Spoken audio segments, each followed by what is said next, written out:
So recently, a group of scientists in Antarctica melted a narrow shaft straight down through almost a kilometer of ice, dropped a hose into a lake that nobody had ever touched, and pulled up water that should have been dead. No sunlight, no plants, no fresh food drifting in from the surface. Just black liquid that has been locked away since long before human beings ever showed up. They poured a sample into a little clear bottle, put it under a microscope, and instead of emptiness, they saw movement. Tiny creatures, alive in that darkness, acting like this was the most normal thing in the world. You have to picture where this is happening, or it does not land. Antarctica from far away looks like one solid block of ice. White on the map, some coast, some mountains, that is it. On the ground, it feels even more extreme. You step out of the plane and the air hits you like a dry freezer. The horizon is just flat white and a blue sky that looks thin enough to rip. Wind never really stops. Your breath freezes on your mask. If you walk 100 meters away from camp without goggles, your eyes can literally burn from the reflection. Under that surface, though, the continent is not just ice. There are mountains, valleys, old riverbeds, all of it buried. And sitting in some of those hollows are lakes. Real lakes, not puddles. Some of them are the size of cities. They sit there because the ice is so thick that the pressure and the heat from the rock below are enough to melt the bottom. So you end up with this bizarre setup. Air that can drop to -40, ice that is more than 1,000 meters thick, and at the very bottom a layer of water sitting at a hair below 0 degrees Celsius, kept liquid by weight and geothermal heat. For most of human history, we had no idea those lakes existed. The ice looked solid. Then people started bouncing radar waves off the base of the ice and flying satellites that could measure tiny changes in surface height. That is when the weird patterns showed up. In some places, the ice surface rose and fell over a few years like slow breathing. Scientists realized the only thing that could do that was water moving in and out underneath. That is how we learned. There are hundreds of subglacial lakes under Antarctica, some big and stable, some small and constantly draining and refilling through hidden channels. One of the lakes that really changed the game sits under a place called the Wildest ice stream in West Antarctica. In the early 2000s, satellites caught the ice there, dropping a couple of meters over a few months, then rising again. That should not happen if the base is just rock. The only explanation was that a lake under the ice had suddenly drained down into the subglacial plumbing and then slowly filled up again. The team that was watching this said, "All right, we are going in." Going in Antarctica is not like drilling a well in your backyard. You are camped on a slab of ice hundreds of meters thick, a 4 or 5 hour flight from the nearest base, next to crevasses that can swallow a truck. You build a little village out of shipping containers and tents.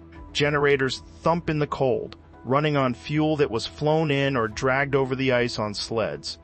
The drill is basically a giant hot water pressure washer. You melt a shaft 3/4 of a meter wide straight down for about 800 meters until you hit the lake roof. If you do it wrong, the hole freezes behind you, and you have wasted years of planning.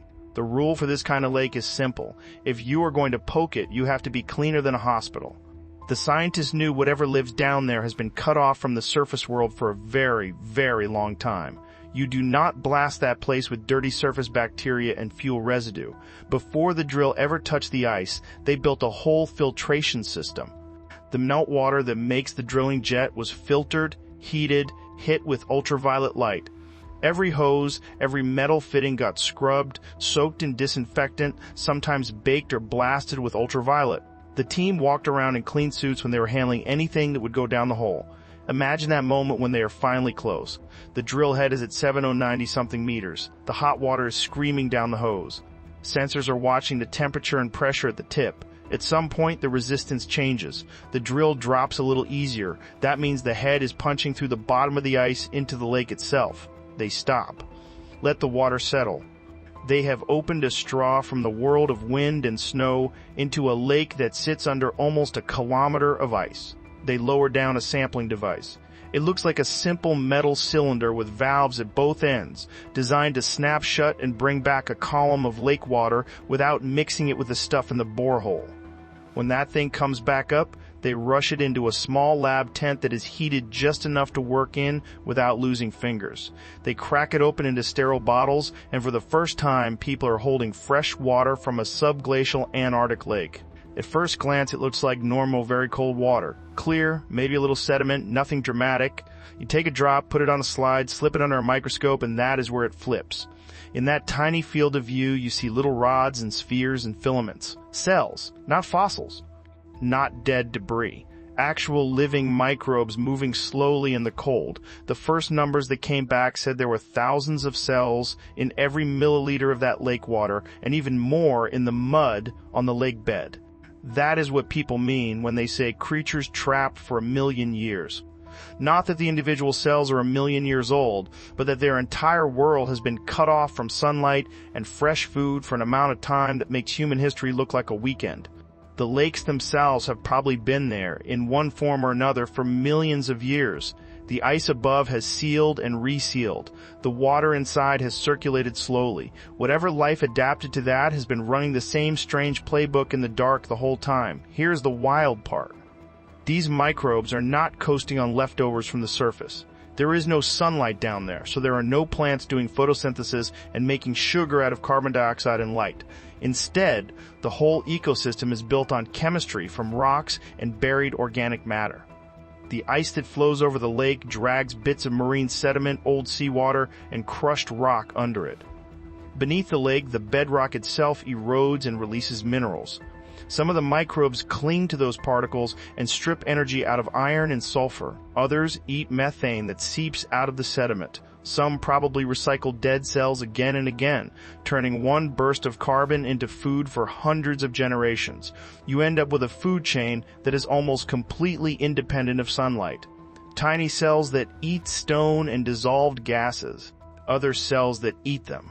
Then, possibly, simple multicellular organisms, things like microscopic worms or crustaceans playing predator and scavenger. In another buried Antarctic environment, in concentrated briny pockets, researchers found a whole bacterial world that had been isolated in the ice for thousands of years. Under some ice shelves, when teams drilled through and lowered cameras, they were stunned to see sponges and other animals stuck to rocks in total darkness, surviving on whatever scraps the currents bring them. So even if the lakes we have sampled so far are dominated by microbes, we already know Antarctica hides more complicated creatures under the ice in other places. For the lake under the Whillans ice stream, the chemistry told its own story. The water was cold, slightly salty, low in organic carbon, but full of dissolved minerals. In the mud, the scientists found signs of reactions that only happen if living cells are flipping those chemical switches day after day. Some of the microbes were breathing sulfate instead of oxygen. Some were gobbling up methane, some were oxidizing iron, turning little grains of rock into a sort of battery they could tap. It is like a slow-motion version of a hydrothermal vent ecosystem at the bottom of the ocean. Less dramatic, maybe, but running on that same principle, if there is a chemical gradient, life will figure out how to sit across it and skim energy. The isolation is what twists your brain. The ice sheet above that lake has been there for something like 1 million years in different thicknesses. That water has not seen direct contact with the atmosphere since long before any modern human walked the planet. Whatever community lives in it had to adapt to insane pressure, almost freezing temperatures, no light, and a very limited energy budget. Cell division is probably slow. Evolution creeps along, but it creeps along in a completely different direction than anything living at the surface. When the team sequenced genetic material from those samples, a lot of the sequences matched known types of cold-loving, rock-eating microbes. A decent chunk did not match anything exactly. That is what you expect from a community that has been off on its own for a very long time. You could imagine the emotional whiplash in camp. On the one hand, everybody is pumped. They did it. They reached a buried lake cleanly. They pulled up water. They saw life. On the other hand, there is this weight. Because if they had messed up the sterilization, if they had let their drill water flood into the lake, those results would be suspect forever. Were you seeing native creatures or just surface bacteria that rode in on your hoses? That is why there is so much tension around these projects. One mistake, and you have contaminated a 1 million-year-old ecosystem you can never put back. This is where the past work at Lake Vostok hangs over everything like a ghost. That is a much bigger lake under the East Antarctic ice sheet, probably one of the largest subglacial lakes on the planet. The water there might have been cut off from the surface for 15 to 25 million years.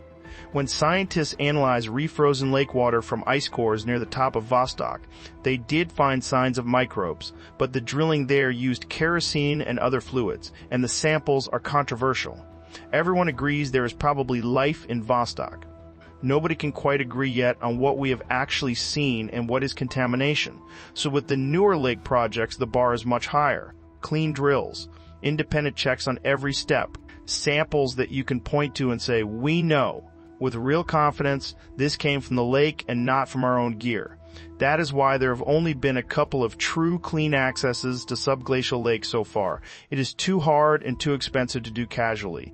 Meanwhile, satellites keep telling us the hidden plumbing is more complicated than we thought. A recent study using radar altimetry showed that there are more than 200 active lakes under the ice that are filling and draining over years. That is not a frozen, static basement. That is a network. When one lake drains, another one downstream swells up. Channels open and close. From the point of view of any microbe living in that system, it is like being carried through a giant slow-motion cave system, moving from one pocket to another as the water shifts. That is another reason people talk about these creatures as trapped. They are locked under ice, yeah, but they are also riding this underground river system that never sees the sky. Some of the water eventually squirts out at the coast as very cold, fresh plumes into the Southern Ocean. Along the way, it carries whatever is living in it. So when we sample the lake, we are not just seeing who lives in that one basin. We are seeing a snapshot of a much larger underground ecosystem that links mountain valleys and ice streams across half a continent. There is a science fiction angle to all this that becomes very real very fast. When you talk about places in the solar system where life might exist right now, two of the top candidates are the ocean under the ice crust of Jupiter's moon Europa and the ocean inside Saturn's moon Enceladus.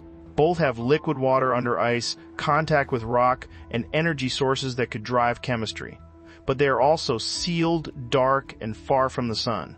If you want to know what kind of life could make a living in a place like that, the best laboratory you have is not a movie.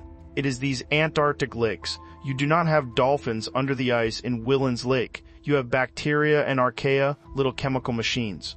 But if you can build a full functioning ecosystem out of nothing but minerals, buried organic gunk, and slow trickles of chemical energy, there is no reason that could not happen elsewhere. Every time we find another weird metabolic trick in those lake samples, what we are really learning is how flexible life is, how many tools it can use, how little it actually needs. Of course, you cannot talk about digging into million-year-old water without somebody asking, is this safe? Are we going to pull up some ancient pathogen and release it? Scientists take that seriously. They work in containment. They screen for anything that looks like a pathogen. So far, the microbes we find in subglacial lakes are doing extremely boring things from a human point of view. Eating rock dust, breathing sulfate, nibbling methane, living very slowly. The bigger risk, honestly, goes the other way. We are more dangerous to them than they are to us. One sloppy drill, one leak of surface bacteria into that lake, and you have thrown a completely new competitor into an ecosystem that has never had to deal with it. That is why there is this ethical layer on top of the curiosity. Antarctica is run under a treaty that says it is for peace and science. There are strict rules about pollution. Subglacial lakes have been singled out as especially sensitive. The idea is, act like they are inhabited until you prove otherwise, and even then be careful. Because once you have poked a hole, you cannot undrill it. Whatever modern stuff you introduced into that lake stays there and rides the underwater currents long after your camp is gone. Pull back and look at the timeline for a second. 100 years ago, nobody knew there were lakes under Antarctica. 50 years ago, it was just a few weird radar blips. 30 years ago, we confirmed one giant lake under 4,000 meters of ice, and people started to realize there might be many more. In the last couple of decades, we have gone from maybe there is water to we have water in a bottle and there is life in it. In the same time, we have discovered stationary animals latched onto rocks under an ice shelf where no sunlight reaches, and an explosion of life under places where huge icebergs have broken off, exposing ocean that has been in the dark for decades. Every time we peel back ice with a drill or an accident, something alive is waiting. So when you hear that line, this newly discovered Antarctic lake has creatures trapped for 1 million years. It is not just a hook. It is shorthand for a very real situation. You have bodies of water that have been cut off from the air and the sun since long before our species existed.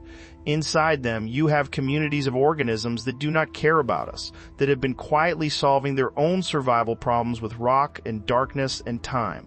They are not monsters. They are not magic. They are proof that life on this planet does not actually need much of what we think is essential.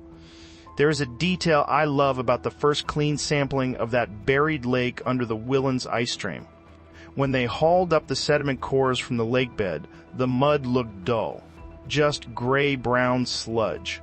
But when they tested it, the mud was full of chemical gradients that only make sense if cells are perched along them, grabbing tiny packets of energy.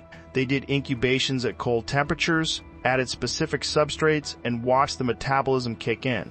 These things are not hanging on in suspended animation. They are active. Slow, but active. If you could somehow shrink yourself down and live at their speed, that mud would feel like a whole city of chemical traffic, whispers of electrons moving from mineral to cell and back again. At the surface, the camp packed up. The borehole froze shut in a few days. The snow drifted over the drill site and wiped away the tracks. From space, that spot looks like any other piece of ice. But under 800 meters of frozen crust, that lake is still there. The creatures in it are still doing their thing. For them, the whole drama of humans arriving, drilling, sampling, and leaving was not even a blip. Maybe a slight disturbance in the water column, a bit of strange chemistry raining down, and then silence again. That is what humbles you. This idea that our species is finally scratching through the ice and listening to parts of the planet that have been talking in chemistry and genes since long before we turned up. The smart move now is the same one we talk about for everything else. With deep time, go slow. Be curious, but be careful. Because these lakes are not just weird science projects. They are time capsules. They are practice runs for exploring oceans on other worlds. And they are reminders that even in the coldest, darkest corners of Earth, life has been quietly at work, trapped under ice, rewriting the rules of what habitable really means.